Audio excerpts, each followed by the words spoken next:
going to do is bring in Craig Kielberger, our special correspondent who is at the G20 Detention Center on Eastern Avenue. These people in the chartered bus are going to be shipped over to where Craig is right now. And Craig, I understand that you have someone with you who has been processed and came from the Queen and Spadina area?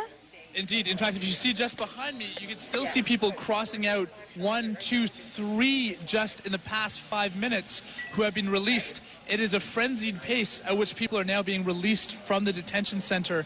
It's also interesting to note that the vigil that I mentioned, individuals standing out front, a lot of passerbys, a lot of cars have pulled up.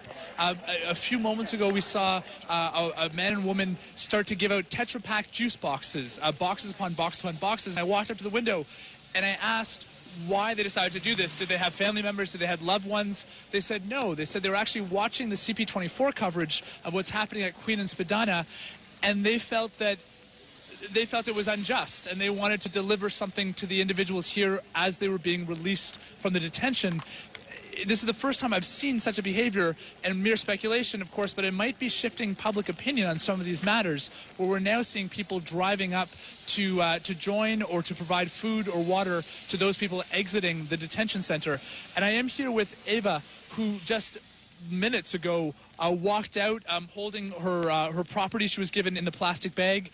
And I asked her to share a little bit about what she experienced when she was in there. I was in there for 22 hours. I was never told what I was being arrested for or why I was being detained.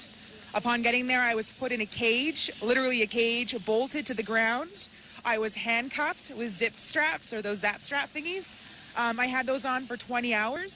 There was a porta potty in there with no door, no toilet paper. We had to beg to get any toilet paper. Half the time, we never even got it. At any time, there was 15 male guards standing there watching us pee in the washroom. Out of the 22 hours, I was giving 3 tiny styrofoam cups of water that were filthy inside, and I was given 2 sandwiches. And may I ask, during this time, you were just released. Were you ever charged or indicated that you'd be charged with something? Never charged. And why did they say you were released now? Said, here's your stuff. Don't protest anymore. And how many people are still inside, and how would you describe the atmosphere inside? At one point, I guess our group assumed it was just us in the cells, and an officer turned around and started laughing at us and said, there's well over 1,000 in one of the other rooms behind you. And about an hour later, he marched us down there, and there was cages upon cages of people lying down on the ground, no blankets, no pillows, no nothing. We have confirmation so far that, and this is a number of hours old, so it's probably been updated since this point, but well over 600 people have now been detained to date in the center. And the spirit of individuals inside? It's been completely broken down.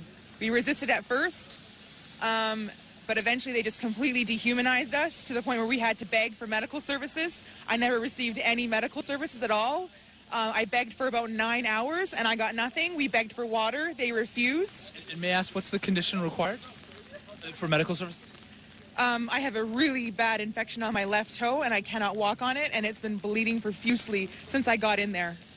And tell me more, please, about the demographics. Is it only young people inside, or what is the age? Fairly young people, mainly women, and they are not tending to women's needs at all. They actually laugh at us.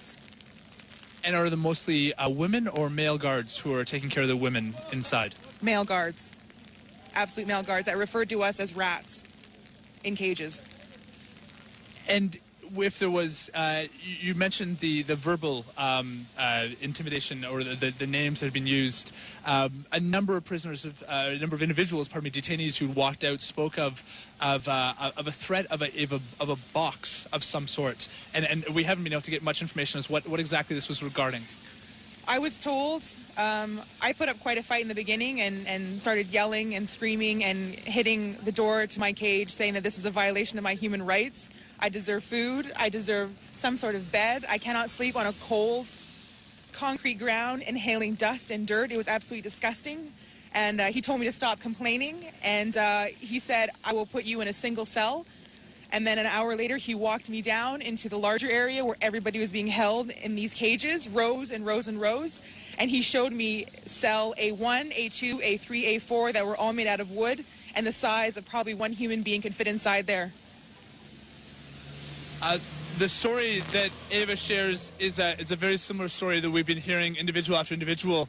It's interesting to note that the individuals have walked up to us, almost each one as they've exited, asking if they can share their story. There's no media, or very little media, besides ourselves and a CTV truck here reporting at this late hour, now that the earlier protests have dispersed. And the question that we've been asked by very confused individuals is, do we have the number to legal aid? Do we know if media is reporting on this? How do they get in touch with family members and loved ones? A number of people have asked to borrow cell phones to make phone calls. There's a great deal of confusion as individuals have now been released at what appears to be quite a quickened pace. Again, we see people in the past minutes, more than 20 or 30 people have been released very quickly from the detention center. Okay, CB20.